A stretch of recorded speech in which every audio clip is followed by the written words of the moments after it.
dikasihi oleh Tuhan, selamat pagi. Kita ketemu lagi di ibadah Minggu pagi hari ini. Kita bersyukur oleh karena kemurahan Tuhan, kita bisa bersama-sama beribadah.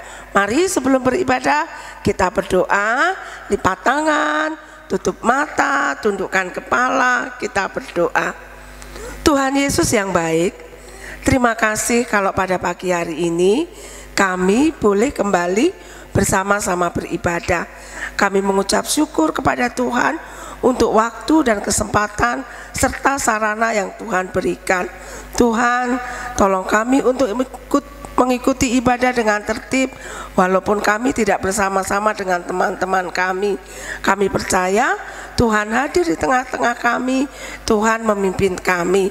Terima kasih Tuhan Yesus. Kami juga memohon pengampunan kepada Tuhan Yesus, karena kami menyadari kami adalah orang yang berdosa.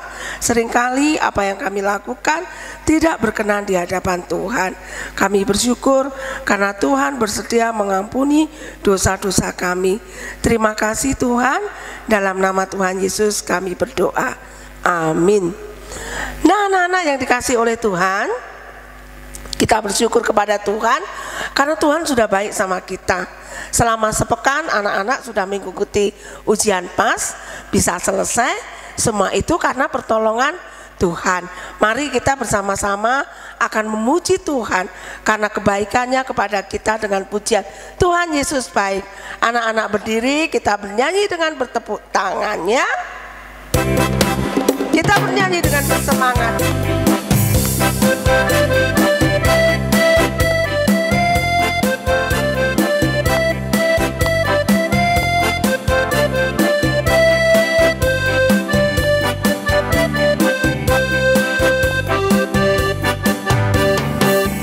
Tiada berkesudahan kasih setiamu Tuhan, selalu baru rahmat-Mu bagiku. Hari berganti hari, tetap kulihat kasih-Mu, tak pernah berakhir hidupku. Tuhan Yesus baik, sungguh amat baik, untuk selama-lamanya. Tuhan Yesus baik, tiada berkesudahan kasih setiamu Tuhan, selalu baru rahmat-Mu bagiku. Hari berganti hari, tetap kulihat kasih-Mu, tak pernah berakhir hidupku. Tuhan Yesus baik, sungguh amat baik, untuk selama-lamanya. Tuhan Yesus baik. Kita katakan Tuhan Yesus baik. Tuhan Yesus baik, sungguh amat baik, untuk selama-lamanya. Tuhan Yesus baik, untuk selama-lamanya, untuk selama-lamanya. Tuhan Yesus baik. Tuhan Yesus selalu baik kepada kita. Karena itu kita mesti terus belajar mengasihi Tuhan Yesus. Kita perlu belajar mengasihi Tuhan dari hari lepas hari. Mari kita menyiapkan hati kita untuk mendengarkan firman Tuhan. Kita akan naikkan pujian Ku Mau Cinta Yesus.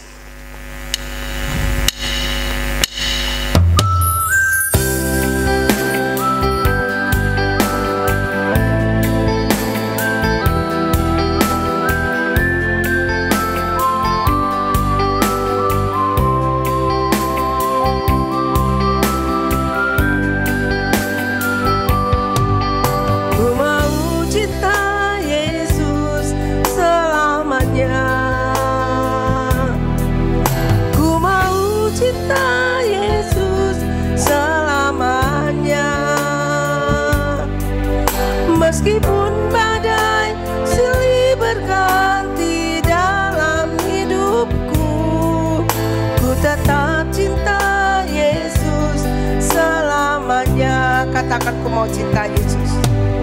Ku mau cinta Yesus selamanya. Ku mau cinta Yesus selamanya. Meskipun badai silih berganti dalam hidupku, ku tetap cinta Yesus selamanya. Ya Aba, Bapa, ini aku anakmu, layakkanlah seluruh hidupku. Ya Aba, Bapa, ini aku anakmu, pakailah sesuai dengan rencanamu. Kepada Ibu Pepi kami persilahkan. Halo anak-anak semuanya, selamat pagi. Tiba saatnya kita akan mendengarkan firman Tuhan. Tapi sebelum kita dengar firman, kita berdoa dulu. Misalkan pimpin di dalam doa dan anak-anak semua boleh ikuti di dalam hati. Mari kita bersatu dalam doa. Bapa dalam surga, kami bersyukur dan berterima kasih untuk kebaikan Tuhan. Pada pagi hari ini kami boleh Tuhan berikan kesempatan untuk beribadah dalam ibadah sekolah minggu. Dan tiba saatnya untuk kami mendengarkan firman Tuhan. Berikan kami hati yang mau mendengar dan berikan kami juga telinga yang siap untuk mendengarkan kebenaran firman-Mu. Tolong kami untuk kami boleh memiliki sikap yang baik ketika kami mendengar firman Tuhan. Sehingga kami boleh menjadi pelaku firman di dalam kehidupan kami. Terima kasih Tuhan, terima kasih Bapa. Inilah yang menjadi doa kami. Di dalam nama Tuhan Yesus Kristus kami bersyukur dan berdoa. Amin. Anak-anak semuanya, kali ini Miss akan cerita tentang suatu mujizat yang dialami oleh seorang imam. Nah, anak-anak, pernah nggak anak-anak mengingat atau masih ingat nggak sih mujizat-mujizat apa yang Tuhan lakukan, Yesus lakukan selama pelayanannya? Contohnya apa nih? Iya, air berubah menjadi anggur dan masih banyak mujizat lainnya. Nah, mujizat itu terjadi ketika Yesus telah lahir ke dunia. Tapi kali ini Miss mau cerita suatu mujizat yang dialami oleh seorang imam ketika Yesus belum lahir ke dunia ini. Kira-kira mujizat apa? Ada yang tahu? Ada yang bisa tebak? Wah, kayaknya pada nggak bisa tebak. Oke, kali ini Miss cerita, anak-anak semua dengarkan dengan baik. Pada suatu ketika pemerintahan Raja Herodes, ada seorang imam yang begitu saleh hidupnya. Dia hidup bersama dengan istri yang dikasihinya. Nama imam itu adalah Zakaria. Siapa namanya? Ya, tepat sekali. Nama imam itu adalah Zakaria.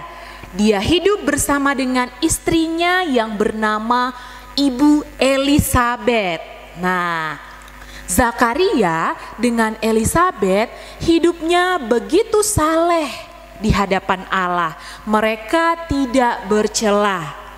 Wah, begitu taat kepada Tuhan. Nah, suatu ketika pekerjaan Zakaria adalah imam. Suatu ketika imam ini mendapatkan giliran untuk membakar ukupan di bait suci. Jadi ketika tiba giliran daripada Imam Zakaria, dia masuk ke bait suci, dia membakar ukupan, mempersembahkan ukupan kepada Allah dalam bait suci. Nah, ketika dia mempersembahkan ukupan, ada hal yang mengejutkan terjadi. Sehingga Imam Zakaria menjadi terkejut dan kaget. Dia benar-benar menjadi takut. Kira-kira apa yang terjadi? Ada yang bisa tebak? Nah, yang terjadi adalah ada seorang malaikat yang menampakkan diri kepada Imam Zakaria. Nama malaikatnya adalah malaikat Gabriel. Nah, malaikat ini berkata kepada Zakaria, bahwa Zakaria akan mendapatkan keturunan. Wah, Zakaria terkejut, dia tidak percaya anak-anak. Kenapa dia tidak percaya? Karena istrinya, Ibu Elisabet itu mandul atau tidak dapat memiliki keturunan. Sehingga Zakaria tidak percaya kepada malaikat tersebut. Zakaria berkata, bagaimana mungkin aku bisa percaya? Bagaimana mungkin itu bisa terjadi padaku? Sementara kami ini sudah tua. Istriku sudah tua. Tidak mungkin aku bisa mendapatkan keturunan. Lalu malaikat berkata, hal ini benar-benar akan terjadi. Kamu tidak percaya dan saat ini kamu tidak akan dapat berkata-kata. Wah, malaikat itu berkata demikian anak-anak. Seketika itu juga Zakaria menjadi bisu. Kalau bisu gimana? Iya, bisu itu tidak bisa bicara. Jadi Zakaria tidak dapat berkata-kata. Dia tidak bisa lagi berbicara seperti sedia kala. Karena dia benar-benar terkejut dengan firman yang disampaikan oleh malaikat. Kemudian malaikat itu berkata, kamu akan bisa berkata-kata sampai kamu percaya akan apa yang kukatakan dari firman Tuhan. Wah, akhirnya Zakaria selesai dari bait suci. Dia keluar menemui orang-orang yang sembahyang di luar bait suci. Dia tidak bisa berkata-kata lagi anak-anak. Dia melakukan gerakan. Dia berkata dengan gerakan tangannya, dengan raut wajahnya, dia tidak bisa berbicara lagi. Karena dia tidak percaya akan apa yang difirmankan oleh malaikat tersebut kepada dia. Nah, orang-orang di luar bagaimana? Orang-orang di luar yang lagi sembahyang itu, mereka berpikir pasti dia sudah mendapatkan penglihatan di dalam bait suci. Pasti ada sesuatu yang terjadi. Sehingga dia, Imam Zakaria, tidak dapat berkata-kata lagi. Akhirnya Imam Zakaria pulang ke rumahnya menemui istri yang dikasihinya. Siapa tadi namanya? Iya, Ibu Elisabet. Ketika dia pulang, dia menceritakan dan berkata kepada istrinya bahwa ada malaikat yang berfirman kepada dia. Nah, seketika itu juga anak-anak, Ibu Elisabet menjadi gembira, dia bersuka cita, dia melompat, dia begitu berbahagia. Karena apa? Karena dia akan mendapatkan keturunan. Hingga tibalah waktunya ketika sudah mengandung dan tiba waktunya untuk bersalin, Ibu Elisabet melahirkan seorang anak laki-laki. Kira-kira siapa sih anak laki-laki yang dilahirkan oleh Ibu Elisabet ini? Ada yang tahu nggak? Udah pernah dengar ceritanya? Oke, Miss kasih tahu ya. Jadi Ibu Elisabet melahirkan seorang anak laki-laki dan sesuai dengan apa yang difirmankan oleh malaikat tadi, Ibu Elisabet dan Imam Zakaria menamainya Yohanes. Siapa namanya? Iya, benar sekali, namanya adalah Yohanes. Nah, anak-anak, ketika di bait suci tadi, Imam Zakaria tidak percaya akan apa yang difirmankan malaikat itu. Ketika dia telah melihat seorang putra yang lahir dari rahim istrinya, Ibu Elisabet, seketika itu juga dia percaya. Dia yakin bahwa Tuhan yang telah memberikan, Allah telah bekerja dalam kehidupannya. Seketika itu juga setelah dia percaya, maka yang awalnya imam itu bisu, tidak bisa berkata-kata, dia hanya menggerakkan tangan, raut wajah, dia bisa berbicara sesuai dengan apa yang dikatakan oleh malaikat Gabriel.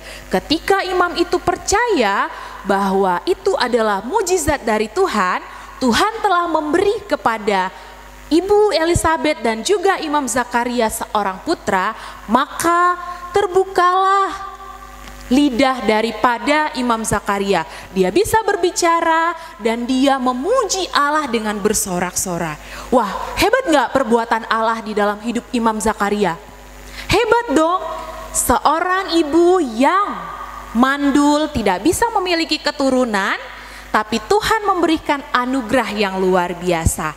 Nah, anak-anak, di dalam kehidupan kita, anak-anak mungkin saat ini belum mendapatkan apa yang anak-anak mau. Mungkin anak-anak pengen pergi ke suatu tempat karena sekarang lagi pandemi, anak-anak belum bisa. Kemudian mungkin punya cita-cita atau punya kerinduan mau pergi liburan bersama dengan orang tua. Karena sekarang situasinya lagi tidak baik, jadi kita harus menahan diri. Nah, tapi kita belajar dari Imam Zakaria, dalam keadaan yang mustahil, dalam keadaan yang tidak mungkin, kita mau apa? Percaya kepada Allah. Kita harus percaya bahwa bagi Allah tidak ada yang mustahil. Nah, sekarang kan anak-anak sedang mengikuti ujian, bahkan ada yang sudah selesai mengikuti ujian.